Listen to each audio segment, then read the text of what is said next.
Regardless, I will reshape this world as it was meant to be. I will crush any opposition. I will rule. That is what a king must do.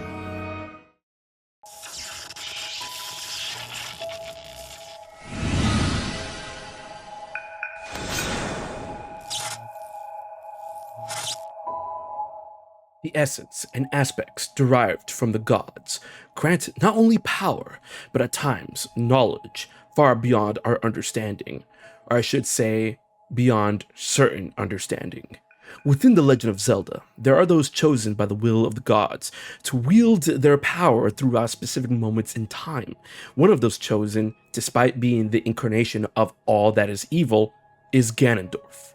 Within his various appearances throughout the history of Hyrule, he has attained godhood through various means: the Trident of Power, the Triforce of Power, and most recently, the Secret Stone of the Zonai. It is through these artifacts that his already considerable might that comes from him being the catalyst's existence as Demise's reincarnation is increased beyond that of mortal recognition. Though the strongest virtue in his heart is indeed power, knowledge is also an incredibly potent force within the character of Ganondorf.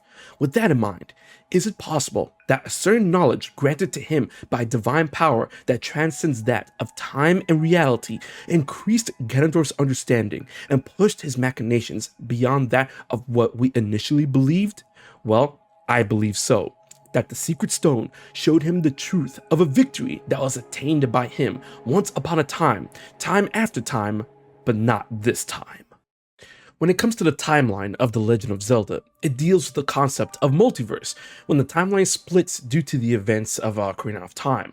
Up until that point, the timeline is known as the Unified Timeline, and Ganondorf's first known appearance and actions are what leads to the timeline splitting into three possible outcomes from that point: the child, the adult, and the downfall timelines, all of which Ganondorf experiences a victory at a certain point within each, some sooner, some later. With the advent of Breath of the Wild and Tears of the Kingdom, it becomes very apparent that the timeline of these games do not line up with the events already established, that the legends spoken within these games clash with or include aspects from multiple timelines in one history. It is my belief that Breath of the Wild and Tears of the Kingdom take place in yet another timeline that was created from the climax of Skyward Sword, in which most, if not all, events present within the entirety of the former Zelda timeline are reshuffled and reinterpreted in this fourth lost timeline. Check out my theory on the matter for a more comprehensive look. It is within this fourth timeline that Ganondorf appears much earlier than he does within the Legend of the Unified Timeline. Here, he attacks Hyrule in its fledgling years, not long after it's established. His conquest initially began with a more straightforward approach in attempting to overwhelm the kingdom with his strength in numbers and his resources. After coming to the realization that the prowess of the Zonai would prove his tactics were no match, he strategically uses his other, more covert methods through magic and assassination.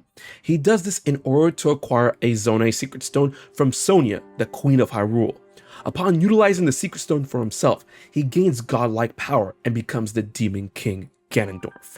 While the power he attains is incredibly menacing, I believe he also attains knowledge through a vision brought to him by the Secret Stone, knowledge of another history that he may have hinted at in the game itself.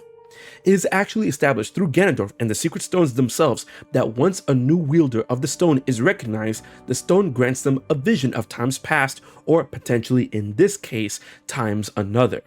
When each of the new sages gains their stone in Tears of the Kingdom, they are granted knowledge of Hyrule's past plight against Ganondorf, with their ancestor acting as their guide.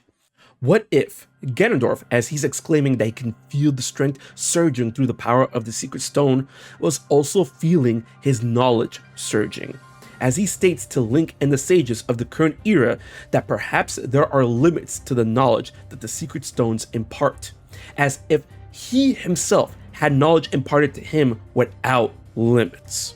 It is at the point where I believe that Ganondorf of the era of Breath of the Wild and Tears of the Kingdom was given a vision from his Secret Stone of his exploits in another life outside of his reality, a life where he conquered Hyrule using the fearsome power in not just one, but all 3 timelines at the points before and after the split of the unified timeline.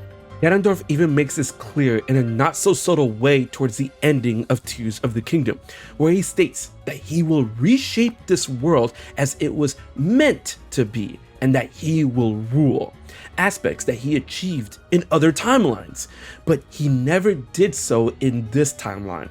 While he and his offshoots brought Hyrule to its knees on multiple occasions within that of Breath of the Wild and Tears of the Kingdom's timeline, he never completely conquered it, unlike in Ocarina of Time's unified timeline, in the adult timeline, and in Twilight Princess in the child timeline. This is what he was shown through the Secret Stone, his destiny, because that is what a king must do. That is why he is so fixated on the idea that this is what a king must do, that he must reshape the world of Breath of the Wild and Tears of the Kingdom to how it was meant to be in the original Zelda continuity, and its split. Because these games presented inside and outside are outliers to what is established in the Zelda chronology beforehand. This is also made evident in the music motifs heard throughout the encounter, which arrangements of music heard from Ocarina of Time, Ganondorf's original physical debut in the series, played from the original timeline. What is interesting is that this thought process, if it were to be true, can be seen as something lifted once again from the Zelda manga, as Nintendo has done so before with the Ocarina of Time manga when creating the Rito tribe for the Wind Waker, and in doing so would supplement another popular theory, that since the Zonai are considered descendants of the gods and that their secret stones are blessings from those old gods, that the secret stones either act as the game's standing for the concept of the Triforce, or more commonly accepted, that they are derivative works made from the Triforce itself, as the Zonai secret stones are able to amplify the powers and prowess of their wielders, are divine in nature, and do not discriminate between the ideals of good and evil.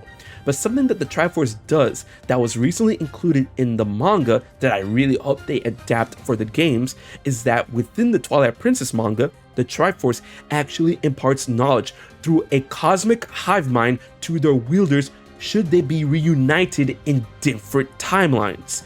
Breaking it down is that through the divine prank where Ganondorf gains the Triforce upon being executed before the events of Twilight Princess, the Triforce of Power actually gave him knowledge of the life he never had in that timeline due to the split. He was able to recount, remember, and feel the events of Ocarina of Time where he succeeded, thus feeding his drive to new heights. I feel that that specific aspect could and may have been adapted for the Secret Stone, specifically with the case of Ganondorf, if they were truly connected to the Triforce, that Ganondorf gained a glimpse at his triumph and would do anything, as we saw, anything to achieve that goal in some shape or form. And if that is the case, then I truly believe that Ganondorf knew. I hope you enjoyed the video, and thanks for watching. Let me know what you think in the comment section below, and be sure to like, share, and most importantly, subscribe to HMK for more Zelda content. Until the next one, this has been your boy HMK, and I'll check you guys later.